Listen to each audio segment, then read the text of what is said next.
Kalau kamu ingin dapat sesuatu, kalau kamu ingin menghasilkan sesuatu, mewujudkan sesuatu, akan diberikan oleh Tuhan, tapi tebuslah itu. Ada harganya. Harganya apa? Kerja.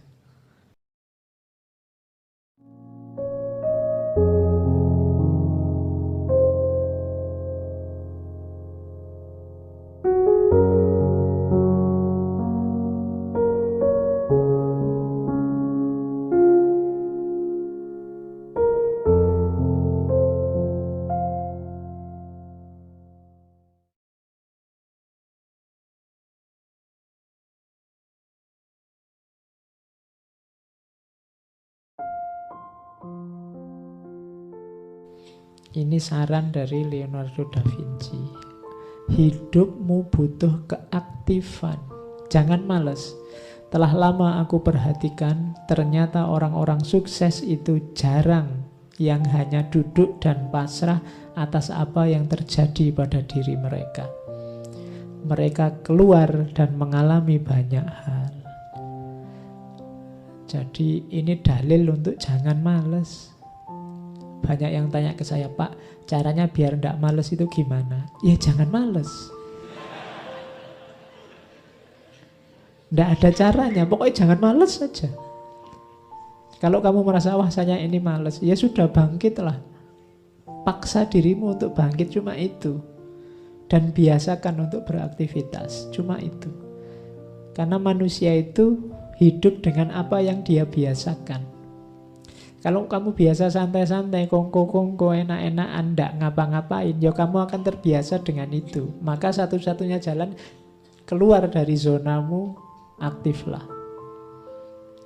Jadi kuncinya itu. Katanya Leonardo kan, saya sudah cek sendiri. Semua orang sukses itu ndak ada yang dengan diam dan pasrah. Sukses di bidang apapun, sukses di bidang apapun.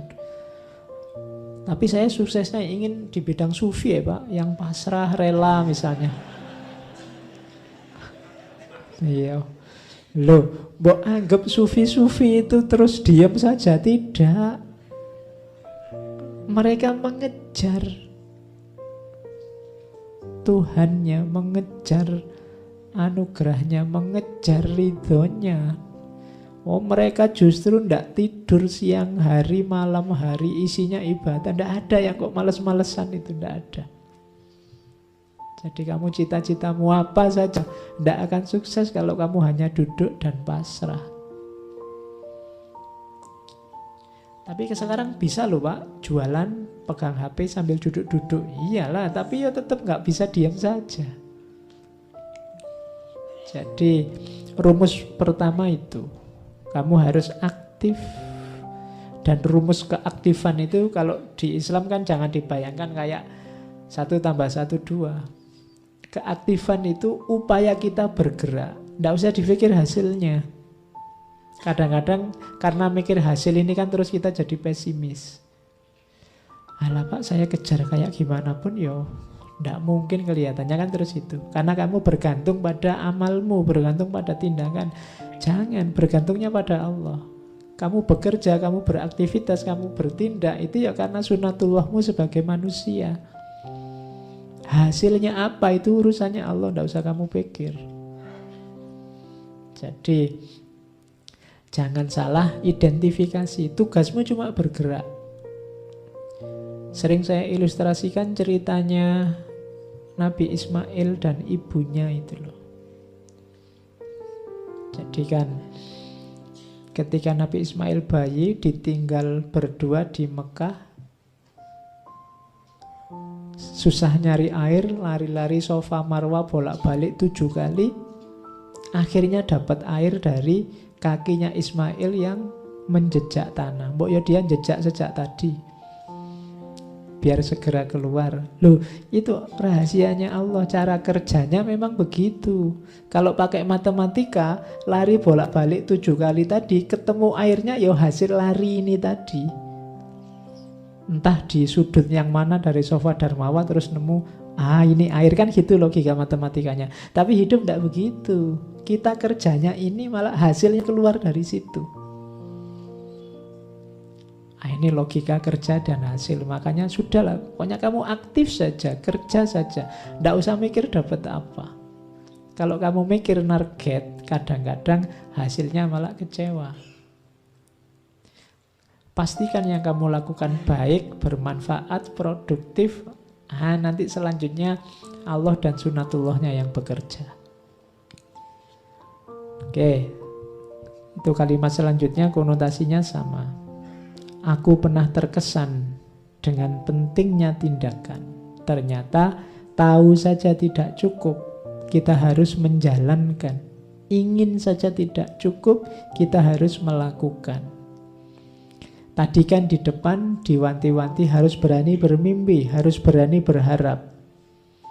Cuma mimpi dan harapan saja ya tidak cukup. Kalau kamu hanya mimpi dan berharap ya tidak ada aktivitasnya, ya tidak akan tadi mimpi jadi kenyataan. Untuk membuat mimpi jadi kenyataan, kamu harus bangun.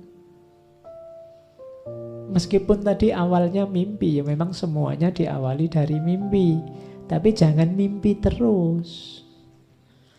Jangan kok, Pak, hidup ini kan diawali dari mimpi.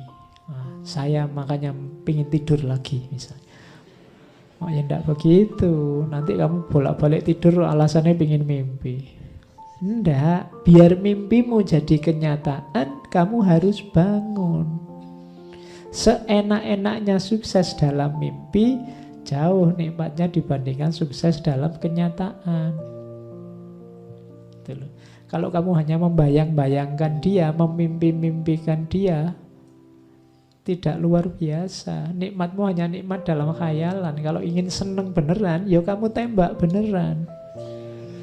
Di logika sederhananya kan begitu. Jangan cuma membayangkan.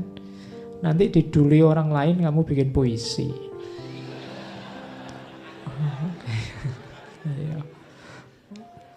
Oke ya, terus.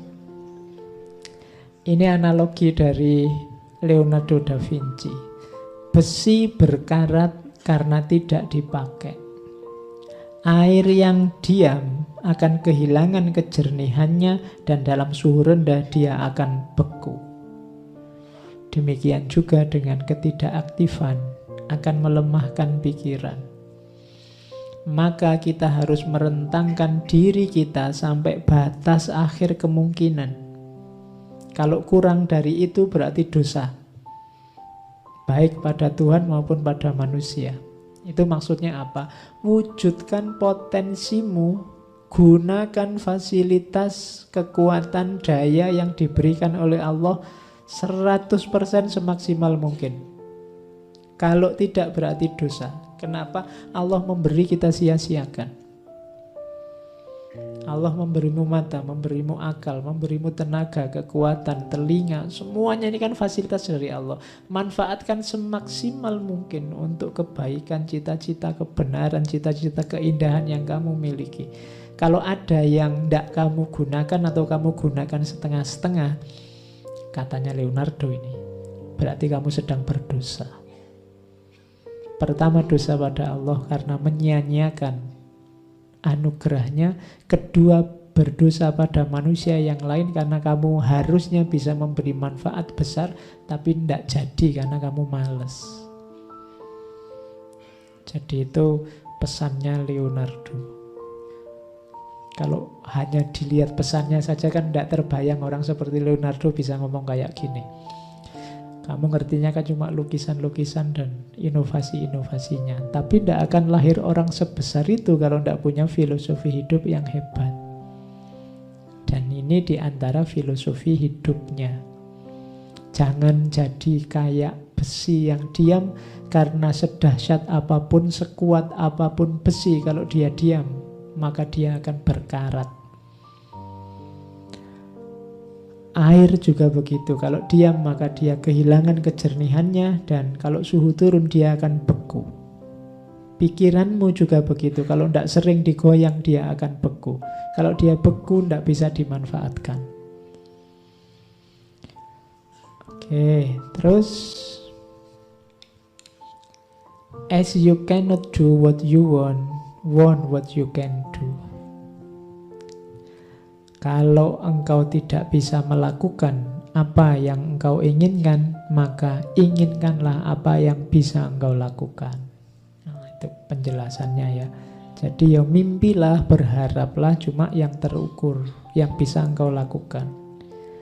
God sell us all things at the price of labor. Tuhan itu menjual, apa menjual itu? Berdagang dengan kita, memberikan pada kita segala sesuatu. Tapi ada harganya. Harganya apa? Labor, kerja. Kalau kamu ingin dapat sesuatu, kalau kamu ingin menghasilkan sesuatu, mewujudkan sesuatu, akan diberikan oleh Tuhan, tapi tebuslah itu. Ada harganya. Harganya apa? Kerja. Jadi kerja itu harganya. Jangan diam.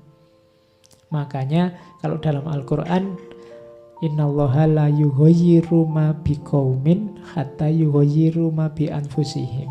Jadi perhatikan kalimatnya, innallaha la yughayyiru. Berarti yang merubah tetap Allah, bukan kita.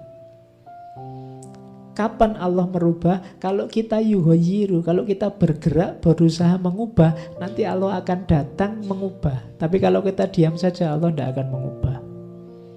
Jadi perubahan terjadi karena anugerah Allah. Tapi kapan anugerah Allah datang? Kalau kita beraktivitas, kalau kita berusaha, bekerja untuk mengubah.